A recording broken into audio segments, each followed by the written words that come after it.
Ducks. Hey, ducks. Ooh, several by ducks. Hey, GP, I will quote Jordan Peterson on an interesting thought. Even when satisfied temporarily, we remain curious.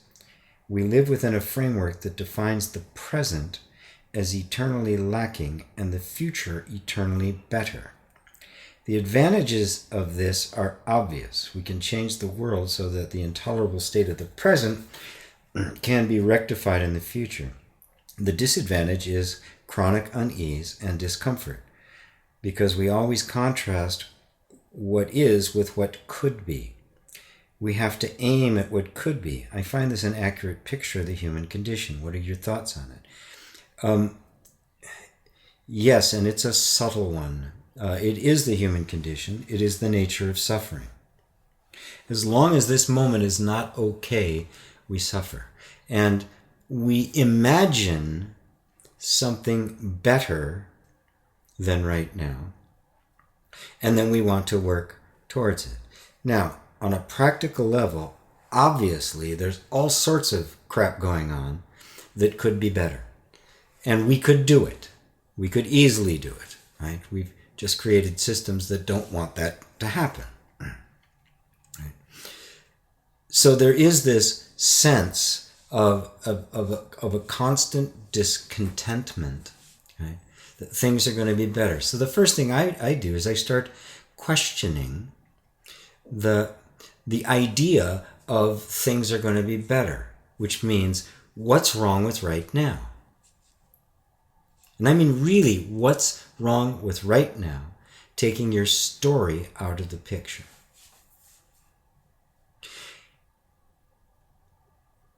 Now this is subtle because it can sound like a justification for all the nasty things that are going on. But let's look at it more deeply. I used to go to Argentina a lot because I was married to a woman from Argentina. And when I would go there and visit there and stay for a while, I was kind of surprised that there weren't any black people there. Very rarely did you see a black person. And I remember a couple of times being with my ex-wife's niece, totally white and blonde haired. She was scared of them. She'd see one and she would actually become afraid. And I thought it was bigoted, and at first I thought, this is really a horrible thing. This shouldn't be this way. But then I realized that the reason there's not a lot of blacks there, is because they never had a slave trade. Oh, that's why. It isn't something because they're bigoted or prejudiced or something. It's because the main way in which blacks came to America was because they were enslaved. Now, years later, right, slowly, genuine integration and understanding is taking place, and we're attempting to create a multiracial culture, or multiracial cultures, which is a really good thing, right? So out of bad things, good things often arise. I look back on my own childhood, and it was abysmal. And yet I recognize that it was exactly the way it was that created in me the hunger for spiritual truth, the willingness to go after it, and to infect me with a certain kind of curiosity, as well as become really, really intimately knowledgeable about how conditioning works and how it affects the mind and how it affects our self-image. So I can look at that and say, that was all wrong, that shouldn't have happened, right? But that's only from one perspective. When I look at all the horrible things going on in the world right now, I know that what's really happening is this sense of a separate self with all of the egotism and the greed and the stupidity and the brutality and the ignorance that goes with it is becoming increasingly pronounced. the dead end we've gotten ourselves into is becoming just painfully apparent. So is this a bad thing? Imagining an idyllic future and even working towards that, is that really a better thing? You have to say yes and no. Now, spiritually, we have to come to the point where we see everything through the eyes of awareness, in which case anything that you experience is being experienced by open, spacious, fearless, untouchable awareness. Like the space you're in right now, right? The space you are in right now, if the house you are sitting in, it was demolished, would the space be affected? Was it affected when the house was built? When the trees that were there were mowed down and this building put up? Was space affected by that? Again, this is not a promotion for indifference. Of course, on a practical level, I speak out against these things every chance I get. People criticize me. Well, you're not supposed to take a position, and then you criticize capitalism. Of course I do. I criticize anything that isn't reflecting love. But simultaneously, I have to step back, because if I get completely engaged in that, I will lose my own sense of peace and contentment, and then I'll have nothing to offer except more of the same. So, and at the root of it all, the root of this sense of dissatisfaction is imagining yourself to be somebody you're not, which is all the point that all these speakers, including Jordan Peterson, completely miss, because they take a psychological approach to it rather than a spiritual approach to it. It is, I can only feel discontent and lack when I have identified with a sense of self that is limited and lacking. When I'm identified with the awareness in which it is all happening, I find boundlessness. I find no borders.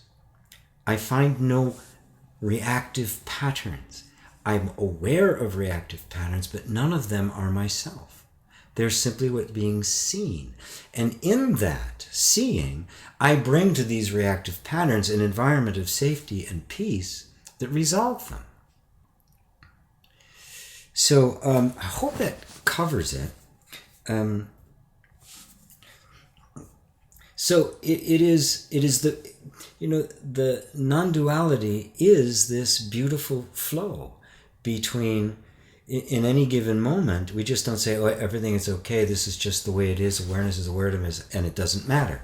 That's outrageous. Of course it matters. If I see somebody abusing a child, when I see about the huge income equality in the world, some people living like pharaohs and other people begging for food, it's immoral, it's irrational, it's insane, and I'm going to say so. Right? Of course it is. Simultaneously, I'm aware of myself as beyond all opposites. So it is the perfect reality manifesting itself in the highest expression possible in any given moment. So it is not a withdrawing from, it is an engagement with, but you're not engaging as a finite self trying to fix things. You're engaging as the infinite perfection of awareness, bringing its power to bear, its creative freedom to bear, that makes genuine resolution of these things take place. I hope that explains. It's very, very subtle, and you'll always find people on one side or another. You'll find a lot of non-dual teachers say, it doesn't matter, nobody's being hurt, nothing's actually happening. And that is Neo-Advaita nonsense. It is the closing of a heart. It's the justification of the egoic mind usurping non-dual terms in order to justify its basically selfish position of I don't give a shit. To put it bluntly. So, hope that satisfies you, ducks.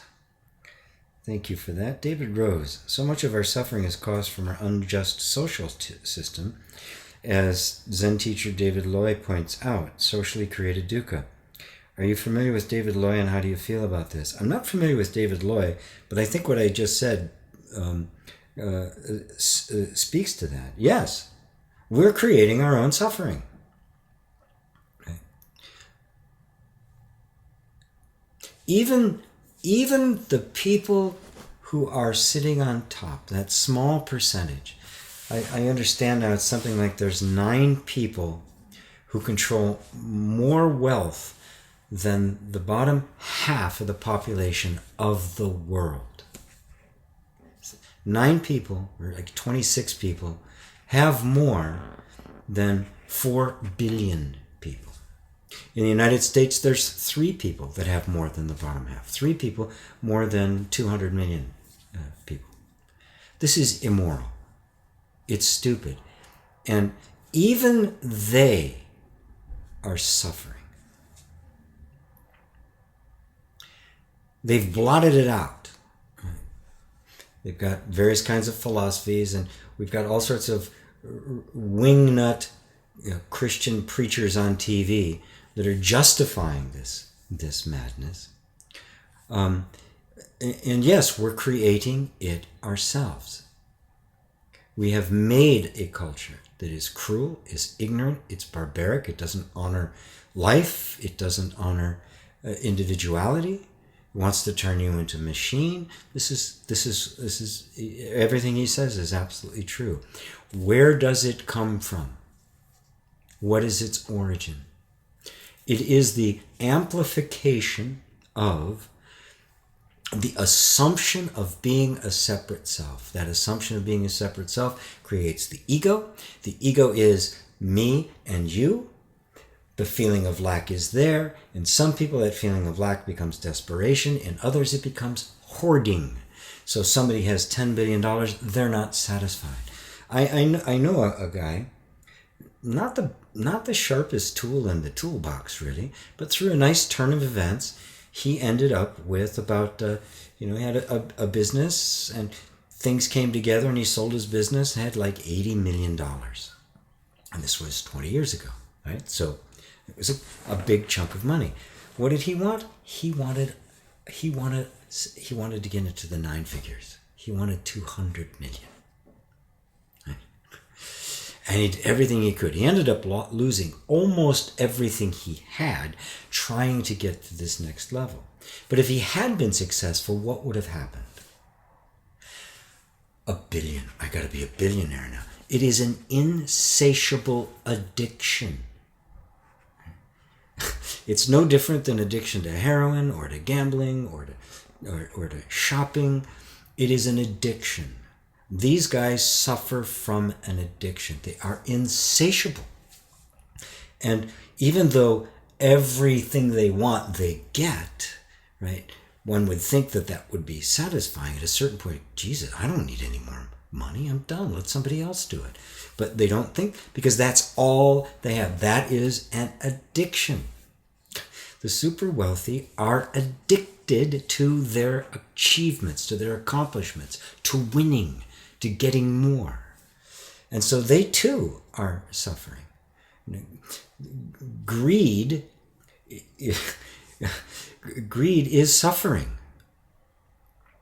And yet we want to hold all of them responsible. And they are. They're controlling things. They're manipulating things. They're doing incredibly horrible things. Sending kids off to war, telling them it's about some just cause and it's only about profit. This is insanity, and it's immoral. They do it because they're addicted. They can't help it, and they have all sorts of justifications for it to say that it's okay. So yes, the origin of that, when greed takes the stage, which is inevitable when you have the sense of a separate self, me, then I've got to get my needs met from the outside world. Therefore, I'm now in a relationship, oftentimes an antagonistic relationship with the outside world. And some people have a natural ability to get more than others do, plus a natural feeling of temporary satisfaction when they do. And we honor them. We honor the captains of industry. We honor the ones who are always that always win. And so the essence of it is, you want to nip it in the bud. If you really want to get to this to the soul of it and to eradicate it in the world, you have to eradicate it from yourself.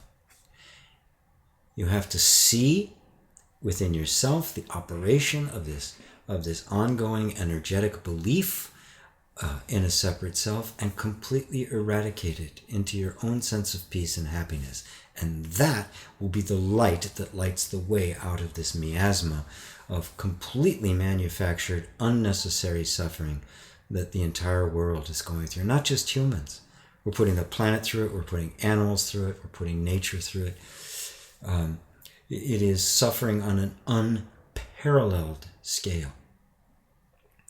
And of course, that is the harbinger of its end, because it cannot be sustained.